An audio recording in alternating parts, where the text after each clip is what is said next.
Hey, welcome back to the channel, guys. Today we're going to do a little work on the sound system for this 2020 Porsche Panamera. And this is sort of a dual aspect project. I originally thought, man, I'm just going to throw a new subwoofer in the back because it lacks bass. And you'll have to take a look at that video once it's done. It'll be linked at the end of this video because I ran into a lot of problems and discovery in that video that led me to what I'm doing now, in that basically the Bose system in this car is pretty horrible. It started with the bass delay being just so behind and so emphasized in the sub 35 Hertz region that when I amplified it and put a bigger subwoofer in there, it just amplified how terrible it sounded. And I went down the road of planning to upgrade this entire system with a MOS T150 DAC to translate that whole system into something that I could amplify with an Audison amplifier, etc., but it was just getting outlandishly expensive, and I didn't want to pull the PCM head unit from the dash. The parts, if I break any Porsche parts, and I've never done this on a Porsche before, it would have just cost too much to make it worthwhile. So my installer, I spoke to an installer, he didn't even want to deal with it. So what we're going to do with this is just upgrade the front speakers. One of the speakers in the door woofer, is blown on the front passenger side. And so I bought Audison Voce AV, or no, the Voce is the mid-range. But I bought the AP Prima for the doors, and then upgrading the tweeters as well. And that should at least help with the horrible ear-piercing screechiness that Bose gives you when you turn the volume up. And I will be tapping the Bose fronts for that subwoofer channel to resolve the delay issue, because the front channels appear to be dropping down to 35, maybe even 30 Hertz. And I could probably correct that with the sub DSP amp that I've got. So stick around. This video is going to be all about the front speakers and the effect on that. I'll do a little sample of what it sounds like right now. I don't know if you're going to hear it unless you have high quality earbuds, but you'll probably at least notice a difference between what it sounds like now and after with the new Audison setup. All right, here we go. Don't clown me on the music. I didn't pick this. It's just, I guess I did pick it, but it's non-copywritten music. Just doing a sound test here, guys. I'm gonna go ahead and fade it to the front. Here's the front left. This is the only front channel that has all speakers working. But you can hear it's pretty tinny. It sounds pretty flat, especially the higher volume you go. And here comes the bass. It gives a little bit of bass for a front channel. It's not bad, but the front right, completely blown. And that treble's even worse because it has that 3-inch Bose in there, whereas this one still has the 3-inch Bose, but it does have a decent Dynaudio front. And let's bring it back so you can hear the rear sub. There's just a lot of roll off and emphasis down low. So that's how we sound right now. The hardest part here is getting this A-pillar out. There's an airbag that's got a sticker stuck to it, and it's easy to rip that open and have the silica beads, or actually it's glass shards, is oddly that's there to keep it moisture free. So I already started pulling on it. I don't think you need to pull this rubber, but you're gonna get your pry tool in there and pull it back, and there's a series of clips that pull out this way, and you can hear that rattle sound. That's the airbag glass. This side's already torn. I didn't even pull it apart yet, but you could see the tear in the airbag. It was already like that, so oh well, is what it is. Yeah, I had to pull from in here to pop it out. There's a tether so that this doesn't go and fly and hit the driver in the face when the airbags deploy. And I believe that's the connector right there. We're gonna pull that out and then pop that back in later on reassembly. Okay, you can see, use this tool to pop that out. Sorry, I didn't show you. I only got 2 hands and I don't have a film crew, so bear with me. But now it's disconnected in there. Make sure your battery's disconnected so you don't deploy the airbag in your face. Get that out. This popped out right away. You just pull back for these clips and pull it up, and that comes out. Voila. Now this thing can be a little tricky. I had a hard time getting a wedge tool in there, but if you push on the back corner there, it'll lift this up to enough to get your wedge tool in there and pry it out. There we go. And There it is. There's your little crappy Bose tweeter. Now we have to punch out some of that material and replace it with the Ren spec speaker, 3D printed speaker base that'll hold it all in place in the factory location. You're gonna see it from above through the glass. I'm gonna pull these clips with these angled needle nose, and then it'll come out. And then I believe I have to cut out this basically this plastic frame that's around it to fit the Ren spec one in. So here you can see the Ren spec adapter. I've already assembled it. Essentially that's a tweeter I already screwed into the base of it, and it has your male leads on it. It's so slick. I mean, they're already marked positive and negative. It only fits that way. So you know you get positive and negative right with your leads here. This is the harness that it comes with, and that plugs right into that factory harness right there. So you can see it's gonna fit right in there, but we are gonna have to cut out the plastic to fit it. And then we will slide. Ren spec gives you basically a screw clip that fits in there and up there to screw into. And that's what's left of the Bose speaker harness, or I don't know if you call it harness or adapter, but where the speaker was, I literally just broke it out of the way, folding it back and forth and twisting it with the needle nose. You could try to cut it with a knife, but I think this is way easier and you're not gonna damage the Porsche if you're careful. Okay, I've got the leads connected.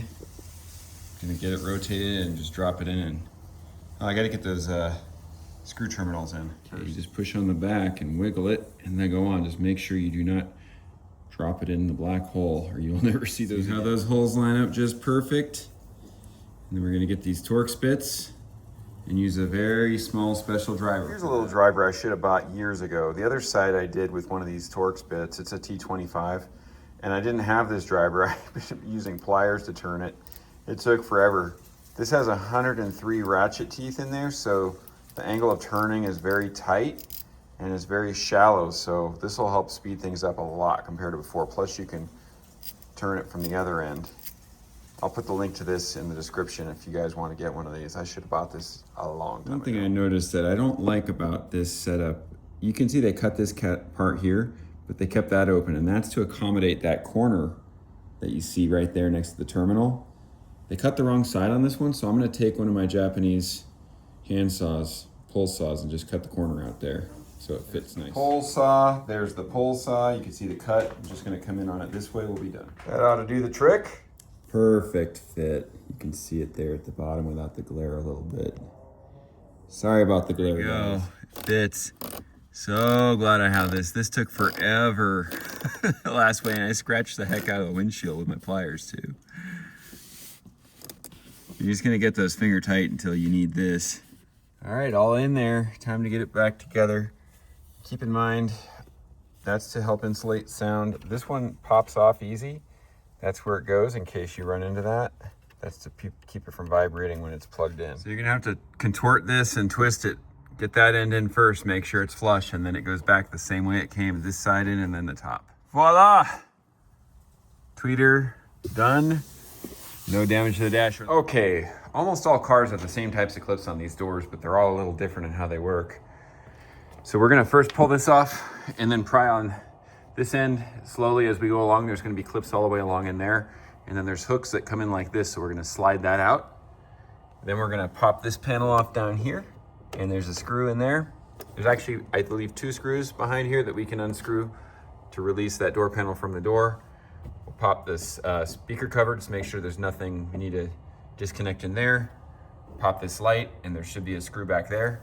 I'm gonna go ahead and just do that off camera, and then we'll show you what we got behind. Show you the locations of one screw, another screw. There's one deep inside there. And then underneath here, there's the panel. There's one there. This was a little tricky to get out, so I'm just gonna show you. This was the only tool I had that could get in there. I had to get that up in the back and go like this, and it did ding that, but it's gonna be covered. That was underneath it. I tried everything I could with a plastic tool on these parts. It just wouldn't get in there. But there you go. There's the old speaker. You can tell it's blown. Listen to this. It's crunchy. There's these plastic insulators that come out real easy, and I don't want those to fall out, so using some green tape. We're just gonna tape those all in place so we don't forget where they go or lose them. Not a bad. All right, here's your connectors. Don't do what I did. I broke that clip because I didn't realize it was pinned like that. I'm hoping that holds anyway, and if it doesn't, at least I know what to order. These electrical connectors are pretty simple. You pull that red piece out, it unlocks it. This one actually has a lever that folds, which is pretty slick, and they come out of there. Now we're fully disconnected. Interesting discovery. This woofer wasn't plugged in. Maybe it's not blown. It doesn't make noise when you push there, but it does when you push here. So I'm guessing they disconnected it because there was something wrong with it. I'm ready to replace them. Here's the Ren spec 3D printed new mounts for the AP8s. Gonna go ahead and pull that out, get this in, get the new speaker in, plug and play. Right, here's your two speakers. There's the Bose. It actually looks decent with that surround on there. There's the Audison.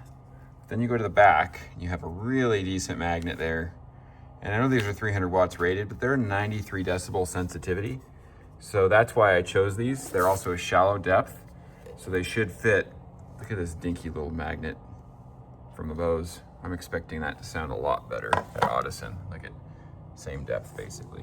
One thing I want to do here is get some double-sided foam sticky tape on both the mounting adapter and the speaker, and that's going to ensure tight air seal and prevent any rattling as well. All right, just going to peel that off, and that'll also help with the installation because it'll hold it. I also noticed that there's no sound deadening on the outer panel of the wall. The outside where the road is, there's dampening there, but we're going to put this on the inside panel, and I've got it sitting on my radiator heater. This is a little tip for you guys. That'll soften it up so it applies real easy and sticks really well. This is true rubber butyl, and that whole package was like 50 bucks on Amazon. I'll put a link to that in the description. It's way cheaper than Dynamat, and it's the same thing. All right, these are the Ren spec Porsche adapters. These will plug right into the car. So slick, right by the speaker location. I'm gonna go ahead and solder these to the leads of my mids and the woofers. Yeah, that sticky stuff started coming off. I would recommend putting that on right before you install the woofer. We'll go ahead and get that soldered in, and then we'll get these connected. Okay, that looks pretty good. Small oversight, the speaker wire is on the outside of the speaker hole, so that's why Renspec made that hole in the side of the adapter. Unfortunately, that means I gotta unsolder this from the speaker because I need to run that through the adapter and then solder these in place here. No biggie. I ended up just drilling another hole here rather than redoing this and the adhesive. Got it wired, just using this to temporarily hold it in place while I solder it. And these all need to be piloted. They're just marked. So I'm gonna go ahead and get that in. Next side, I'm gonna make sure this is oriented at the top. So I brought the whole door panel into the shop, just a lot easier to work here on the mids. They're on the back of the door panel. This should be pretty simple.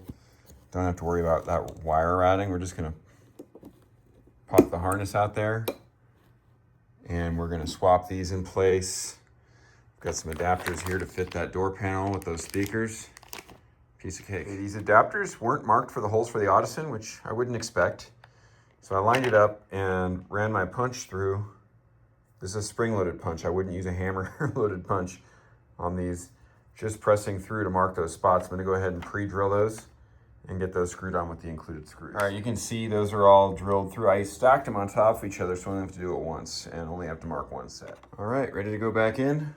Upside down, right in there. All right, we're set, and it looked like a rattle culprit, so just duct taping it to the insulation right there. All right, I got this all dynamatted up. I did end up putting one piece of, not Dynamat, but rubber butyl surround, same thing, on the inside outward panel on the back, just a wedge like that shape, kind of triangular. This is all connected. I'm gonna go ahead and put that door on. Should be good. I thought about with these, they're kind of like a rattle culprit. They're loose in there. I'm gonna wrap some tape around the back of those. Those are the ones I just covered up to keep in place. Because I got a rattle on the other side that I don't know where it's coming from, and I wouldn't doubt it's one of those. Shouldn't hurt. All right, same song as last time. This is the Bose side. Let's let it get to where we got some more than just vocals. I don't know if you guys will hear it, but hopefully. Let's switch to the right side. That's the Audison side.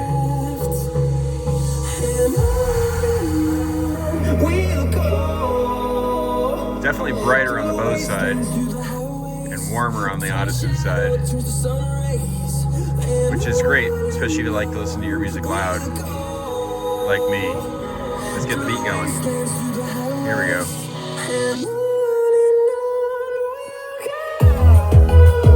good.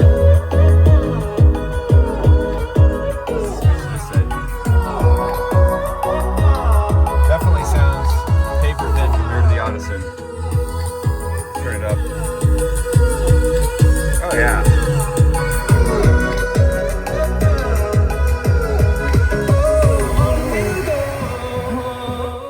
I don't know if you guys can hear that, but to my ears, the Audison just sounds a lot smoother, and the bass response is a lot tighter. So it's not just easier on the ears, it's a tighter bass, which I really like, and a little bit deeper. So nice setup. Those are already tuned to what the Bose speakers do. That's one of the other reasons I like to use them. I didn't have to put any crossovers in. Let's get this other side installed, and then you guys will hear how it sounds with the subwoofer at that point too. And then you'll just have to stick around and hear what the new sub sounds like when I finish that video. Not the new sub, but when I hook the sub to the front channels. Okay, let's see how it sounds. Both sides.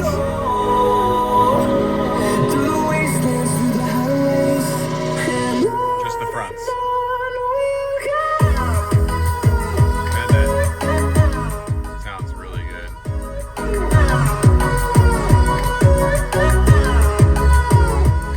So it turns out I don't need to buy a Mossed DAC and a new amp. That's really good. I'm gonna throw the back in though so you can hear that subwoofer delay.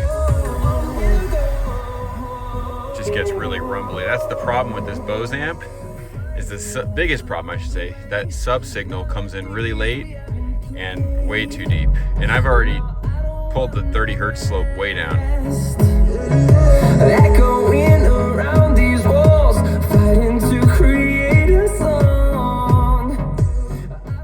You really can't hear it too bad on this song because it's not running really deep lows, but anything with a deep low, there we go. It just comes in like a half second to a second delay. Anyway, we'll work on that next. All right, well that wraps that one up. Hope you guys liked it. The sound is a lot warmer. It's still really detailed. That was one thing the Bose did fairly well. It just felt like it was really paper thin and sharp. The Audison combo with the Dynaudio tweeters was just really warm, smooth, rich, deep, still detailed, better bass response. And that's really without fixing that sub issue. So next video, I'm going to use the existing sub line, but disconnect it from the amp and instead run a balanced mono amp channel with an audio source line converter. And that'll run into a VX600 1i, I think that's what it's called, JL audio, with a 8W7 in a sealed tube that's about as wide as the trunk. So that should be pretty fun. Stick around and hope you enjoyed that. Like, share, and subscribe. I also do a lot of other stuff besides audio. I just DIY as much as I can think of. So if you guys like DIY, keep watching. Take care.